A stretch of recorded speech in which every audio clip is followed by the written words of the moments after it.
جی بھیا، کیا نام ہے آپ کا؟ السلام علیکم. جی وعلیکم السلام ورحمۃ اللہ وبرکاتہ. جی عیسیٰ غزالی بات کر رہا ہوں راولپنڈی سے. کیا نام ہے؟ غالب؟ عیسیٰ غزالی. غالی؟ غال عیسیٰ غزالی. عیسیٰ غزالی. عیسیٰ غزالی. عیسیٰ ہاں غزالی. جی ہاں جی. اچھا، والد صاحب کو پتہ اب ادھر آئے؟ جی والد صاحب کو گاؤں گئے ہیں. والد صاحب کو نہیں بتایا ابھی. تو کس کی اجازت سے ادھر آئے؟ جی کس کی پہلے اجازت سے بھی ادھر ادھر آتا آئے؟ رہتا ہوں. والد صاحب کو بتایا. جی پہلے بھی ادھر آتا رہتا ہوں. والد صاحب کو بتایا آپ سے بات میں کرتا رہتا ہوں. پہلے مجھے یاد نہیں آپ ادھر آئے. نہیں پہلے میں تقریباً 4 بار آ چکا ہوں. مجھے کوئی ایک دفعہ بھی یاد نہیں ہے بھائی. نہیں پہلے آڈیو کال پہ ہوں. پہلی بار ویڈیو کال میں پہلی بار آیا ہوں. چلیں بات کریں، کیا کہنا چاہتے ہیں؟ جی اگر آپ کی اجازت ہو تو چند سوالات تھے جو مجھے آپ سے کرنے تھے. بھائی بسم اللہ کرو، ایک سوال کرو، دیکھتے ہیں کیا سوال کرنا چاہتے ہیں.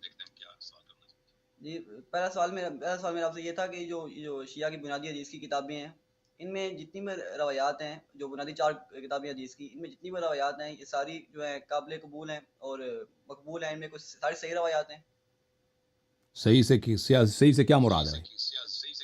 مطلب قابل قبول ہیں، ان پہ ہر روایت پہ عمل کیا جا سکتا ہے، ہر روایت کو قبول کیا جائے گا. نہیں، اس طرح نہیں ہے. یہ سب روایات صادر ہیں ائمہ علیہم الصلاۃ والسلام سے، لیکن اگر روایات میں اختلاف ہو تو گرچہ وہ سب روایات صحیح ہیں، سب روایات صادر ہیں ائمہ علیہم السلام سے، لیکن سب روایات پہ عمل نہیں ہے. عمل ان روایات پر ہے جو مشہور ہیں اور جن کا کوئی مخالف نہیں ہے. جی یہ جو ایک روایت ہے شیخ صدوق کی کتاب اللہ یکسر الفقی میں کہ امام جعفر علیہ السلام فرماتے ہیں کہ یہ جو کالا لباس ہے جنمیوں کا لباس ہے. اس روایت کی کیا حقیقت ہے؟ تو اس زمانے میں یہ جہنمیوں کے لباس ہے. اس زمانے میں بنی عباس کالے لباس پہنتے تھے. اب بنی عباس کی جو کوڈ تھا لباس پہننے کا، وہ صرف کالا پہنتے تھے. ان کا پورا لشکر، ان کا دربار، ان کے خلفاء وزراء سب کالے پہنتے تھے. وہ یہ علامت تھی کہ ہم حکومت کے آدمی ہیں. جو کالا پہنتا تھا یہ ایک علامت تھی کہ ہم گورنمنٹ کے آدمی ہیں اور ہم ان سے منسوب ہیں. تو کیونکہ وہ جہنمی تھے اس لیے. جیسے ابھی ہمارے زمانے میں اگر کوئی مثلا فرض کریں سپاہی صحابہ والے، ایک منٹ، آپ کی مائک سے بڑا شور آ رہا ہے، میرا اپنا آواز واپس آ رہا ہے. ایک منٹ.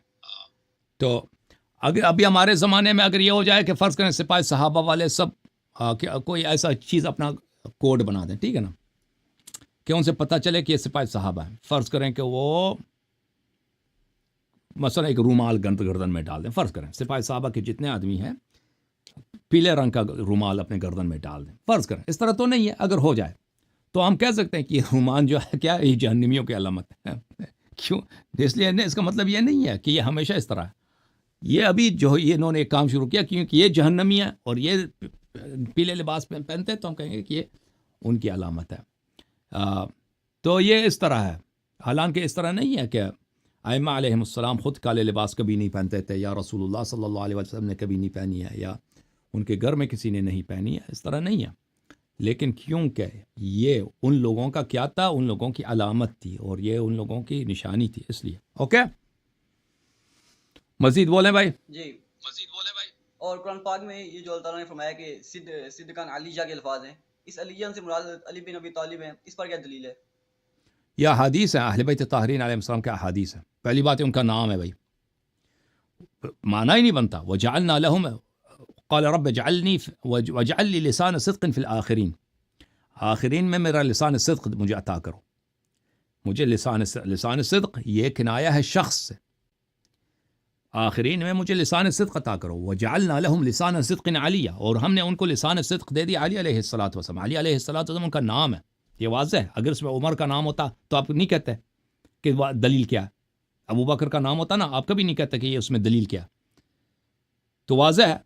مثلا قرآن مجید میں نام ہے پیغمبر صلی اللہ علیہ وآلہ وسلم کا، سورہ محمد صلی اللہ علیہ وآلہ وسلم، یا سورہ فتح وغیرہ میں محمد رسول اللہ صلی اللہ علیہ وآلہ والذین آمنوا معه اشداء علی الکفار رحماء بینہم. کیونکہ یہ علم ہے. اس میں اسماء کا مختلف کیٹیگوریز ہے عربی زبان میں. ایک کیٹیگوری علم. علم جب آپ کہتے ہیں نا مسمع کو، علم مسمع کو بعینہ ہی مشخص کرتا ہے.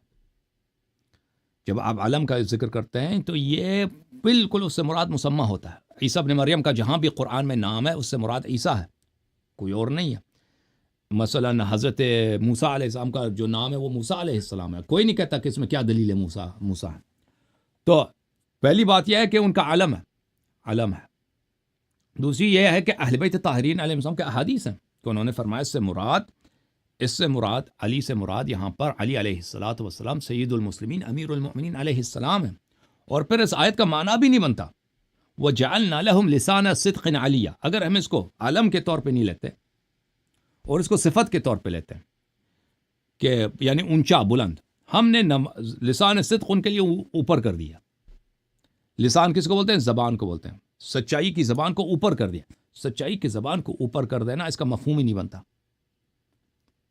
آپ زبان کو اوپر کریں نا، یہ زبان کو اوپر کر دیا یعنی کیا؟ آپ کو کوئی اس طرح تعریف کرتا ہے کسی کہ ہم نے آپ کے لیے سچائی کی زبان کو اوپر کر دیا.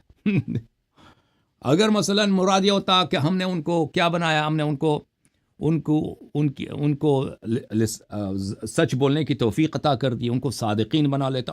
یہ اسلوب نہیں ہے بیان کرنے کا کہ ہم نے حضرت ابراہیم علیہ السلام اور ان کے اوصیاء کو، انبیاء کو سچ بولنے کی توفیق دی ہے کہ وہ جھوٹ نہیں بول سکتے، سچ بولتے ہیں. اس طرح نہیں ہے. اگر مراد یہ ہوتا یعنی یہ اسلوب نہیں اس طرح بیان کرنے کہ ان کی زبان ہے، ان کی سچائی کی زبان ہم نے اوپر کر دی. یا ہوتا کہ ہم نے ان کی تعریف کی ہے، تعریف اور ستائش لوگوں میں پھیلا دی ہے. یہ بھی اس طرح کوئی بات نہیں کرتا، اس طرح کی عبارت نہیں ہے زبان میں، ٹھیک ہے نا. تو اس کا مفہوم نہیں بنتا. وہ لغا اس طرح بات نہیں کرتے. تو لازمی بات ہے کہ اس کو اگر علم کے طور پہ لے لیں کہ اسم ہے، فرد کا نام ہے، تو واضح ہے، اس کا مفہوم بنتا ہے. اگر ہم اس کا لے لیں کہ بھئی اس سے مراد صفت ہے کہ یہ ان کی زبان اوپر کر دی، زبان اوپر کر دینا بھائی یہ کوئی اس طرح کی بات ہی نہیں کرتا بھائی، نہ اردو میں نہ عربی میں اس طرح ہے ہی نہیں. اوکے، مزید بولیں بھائی.